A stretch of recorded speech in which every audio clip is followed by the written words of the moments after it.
Hi, so it's back to the train tracks out in Wales. Let's see what's going on with Ivor the engine.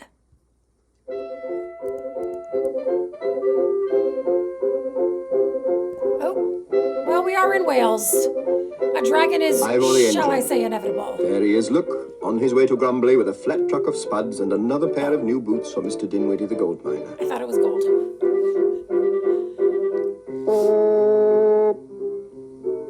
Morning, Ivor. Morning, Mr. Jones. Morning, Mrs. Porty. That's Mrs. Porty. She's rich, is Mrs. Porty. You'd never believe it, but she is so rich she has new hats sent all the way from London. Nice house.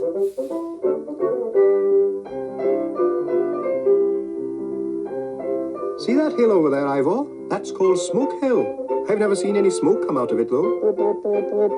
Oh, so there is. We must have a look at that.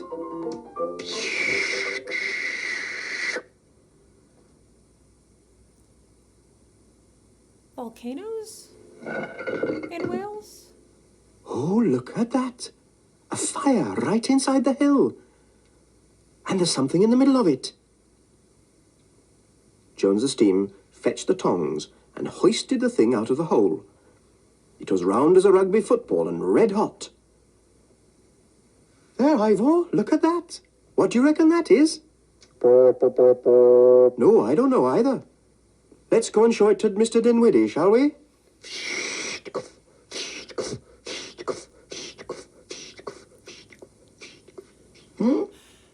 Our inventor. What's it made of? Oh, it's hot. Well, of course it is. It just came out of Smoke Hill. Smoke Hill? Oh, yes. Smoke Hill. That's an extinct volcano, that is. Time was, hundreds of years ago, when flames and rocks all red hot and boiling flew out of the top of that hill like firework night. I know. I've read books. I am educated. Well, if you're that educated, Mr. Dinwiddie, tell us what to do with this. Put it back where you found it. Go straight back now. Oh, yes, it's choir practice. We'll be late if we go back. Do you reckon it'll be all right in Ivor's firebox? I don't know if it'll be all right because I don't know what it is. Oh, well, we'll try it and see.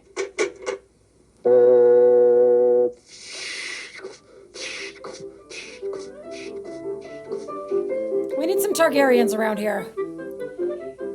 That thing, whatever it was, in Ivor's firebox, was as hot as 100 weight of best coal, and Ivor steamed like the wind down to Grumbly town. Ah, there you are, Ivor. Punctual as ever, I'm glad to say. Well, ladies and gentlemen, shall we sing? Page 1 from the top.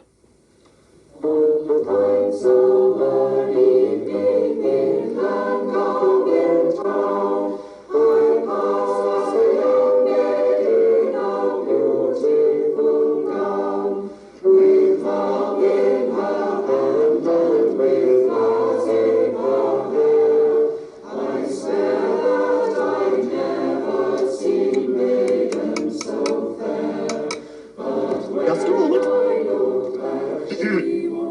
Somebody is still singing.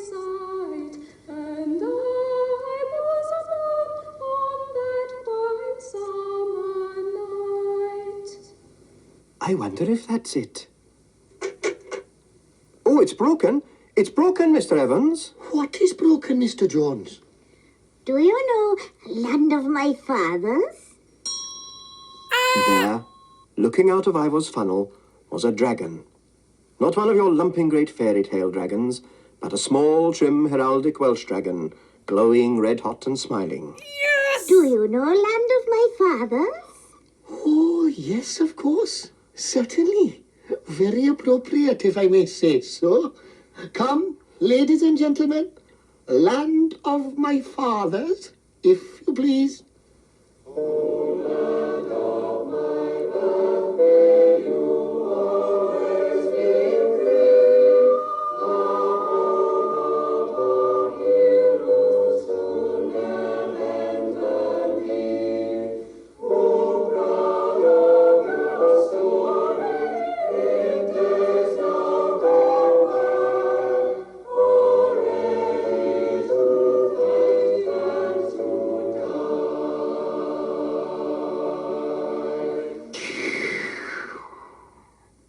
Morning, Di Station. Morning, Jones. I've got a surprise for you, Di. Oh, have you? What's that then? Good morning, Mr. Dice Station. Borodah. Oh, good morning. Don't shake hands with him, Di. He's red hot. This is Idris. He's a dragon. Oh, I see. Livestock, is it? You know, Jones, there's regulations. Regulations about the conveyance of livestock. It's important. Just a moment, if you please. Oh, dear Idris. Di there is a stickler for regulations. He is. What you got there, Di? It says here, all livestock must be conveyed in the appropriate container. What do you mean you want me to climb into that? If you please. But I'm red hot. I am afraid I must insist. The proper container, you know. Well, if you say so. Idris is trying to help you out here, buddy. It's on fire! Fire! Fire! I was afraid that would happen. Yeah. Water! Fire! Fire! No, not water. Water is certain death to dragons. Di, wait. Stand clear! Don't do it! Oh, he got away. Oh, thank goodness for that. Oh, Di, you could have killed him with that bucket of water. But it was red hot and burning. Of course it was. I told you he's a red hot dragon. He has to be kept red hot or he'll die of cold. I mean, come on. Oh, where is he now? He's gone down a chimney. That's Eli the baker's chimney, I think. Come on, Di, run. Run, is it? Oh, I don't know about that. Yes. Tilk out. Oh, there's fancy bread, look.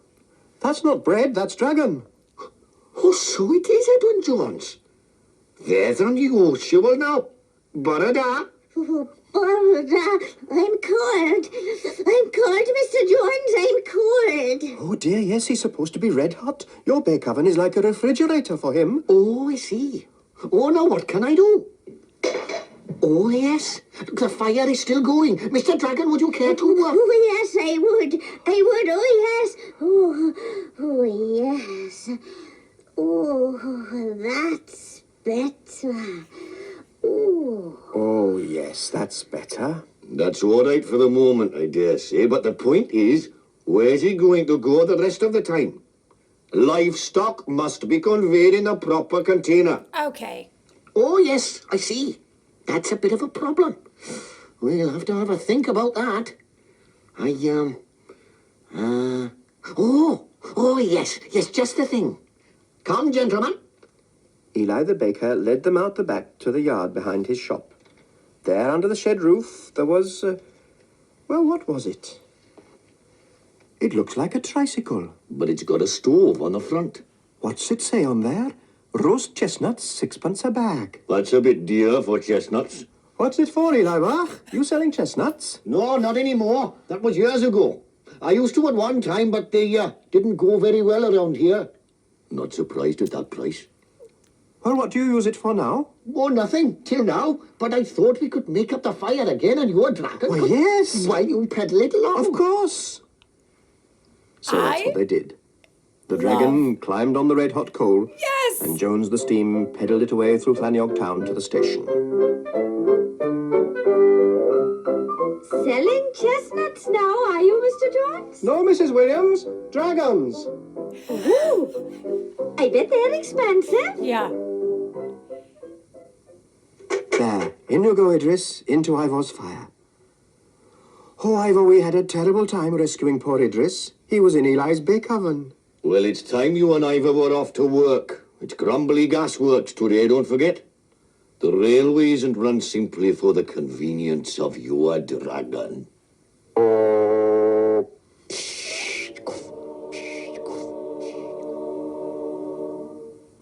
Oh, that was most enjoyable. Thank you. Very good, ladies and gentlemen, very good for a cold day. Shall we repair to Mrs. Thomas's establishment and take nourishment? Will you join us, Idris Bach? Well, no, I won't if you don't mind. I like to keep out of the way a bit. And it's warm in Ivor's fire now. Right, ho then. See you later. You coming then, Edwin Jones? Oh, yes, I'd like a bite of fish and chips. I'll be with you. You look after Idris now, Ivor. 16 cod and chips, please, Mrs. Thomas. 16? Oh dear, Mr. Evans, I'm afraid the fish fryer, you know, it's playing up. The gas pressure's a bit low and I can't seem to get it hot. Well, not really hot, you know. Dear, that's sad. We were all looking forward to a bite of fish and chips. Oh, well, now, wait a minute.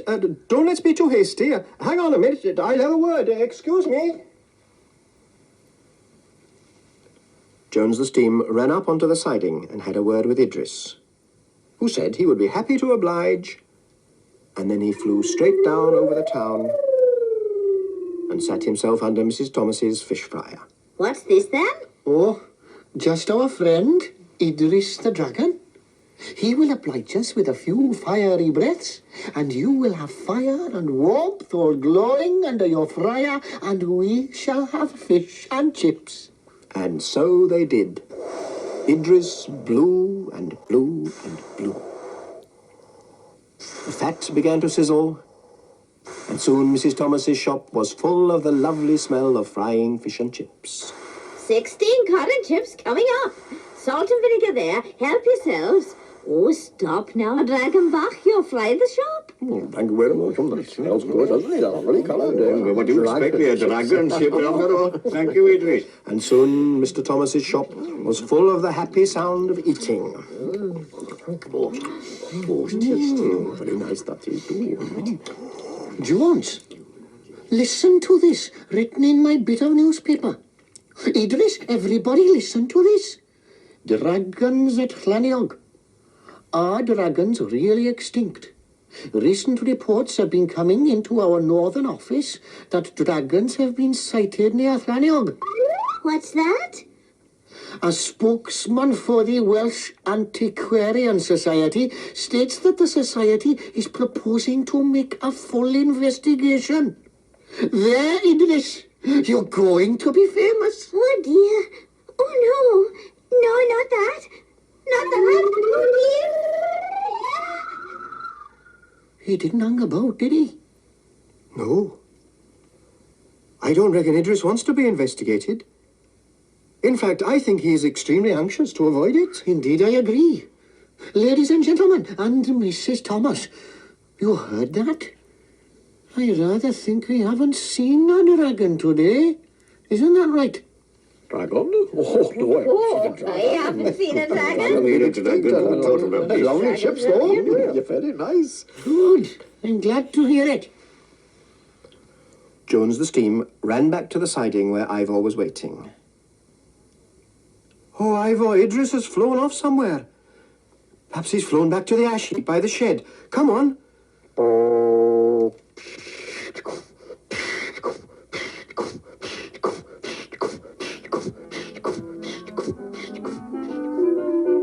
Jones the Steam and Ivor hurried home to Ivor's shed, but there was no sign of Idris anywhere. Is he back in the mountain?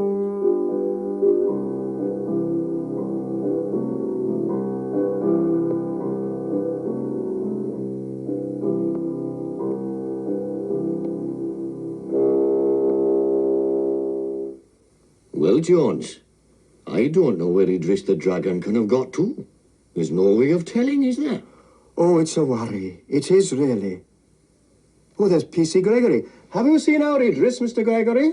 No, Mr. Jones, I haven't. But I came up to tell you there's a lady walking about the town asking for you. Very posh she is. Oh, dear, that will be the Antiquarian Society investigating the dragon. Oh, dear, look, I'm no good at telling lies. If she asks me, I shall tell her. Well, that's what I would recommend, Mr. Jones. Always tell the truth, I say. I am looking for a Mr. Edwin Jones. Mr. Edwin Jones? Oh, that's me. I am Edwin Jones. Ah, Mr. Jones. Mr. Jones, my name is Mrs. Griffith of the Antiquarian Society. I would like a word with you about this dragon. Oh, yes. Have you seen the dragon?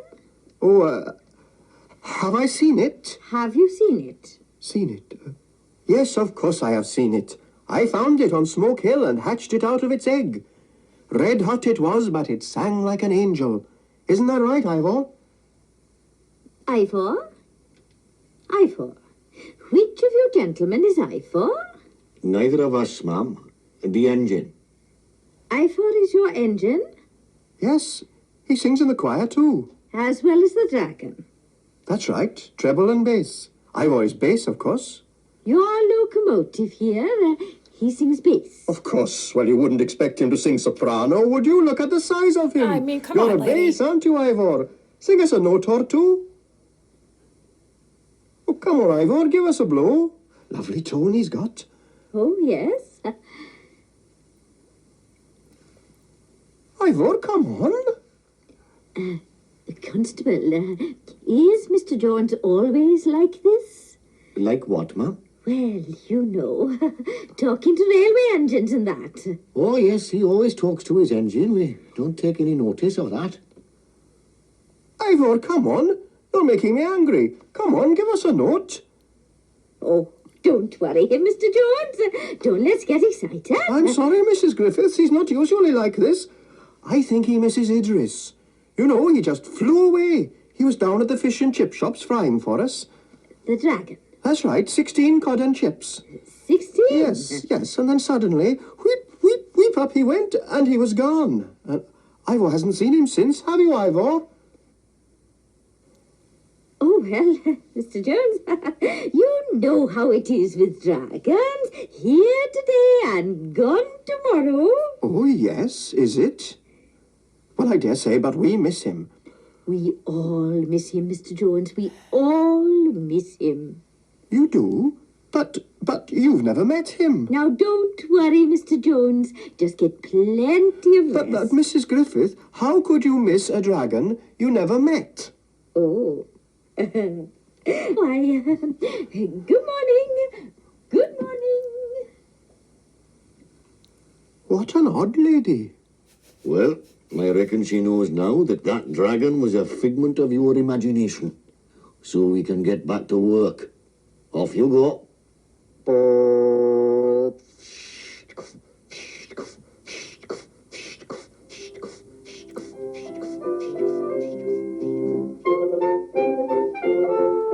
You know, Ivor, I suppose you were right. Though you did make me look a bit of a fool. It's all very well for you to laugh. I just wish I knew where Idris has got to. Ouch! Oh, what you doing? You'll break my nose one of these days. What have you stopped for? Where are we? Oh, Smoke Hill, of course. Of course, Smoke Hill. Jones ran up and lifted the stone.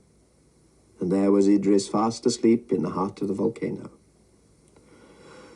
That's the best place for him, I reckon. If he gets cold in the winter, we'll bring him up a bag or two of coal, won't we, Ivor?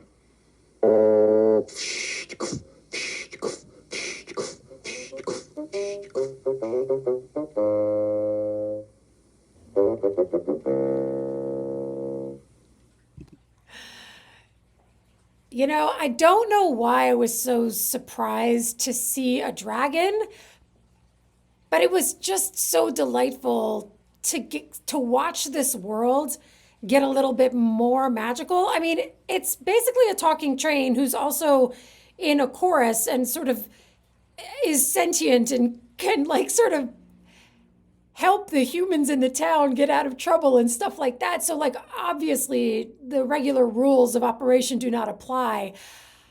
But I just love so like when you're in a magical world, sometimes you sort of feel like anything can happen. But for me, a really skillfully told story about a place that isn't sort of normal.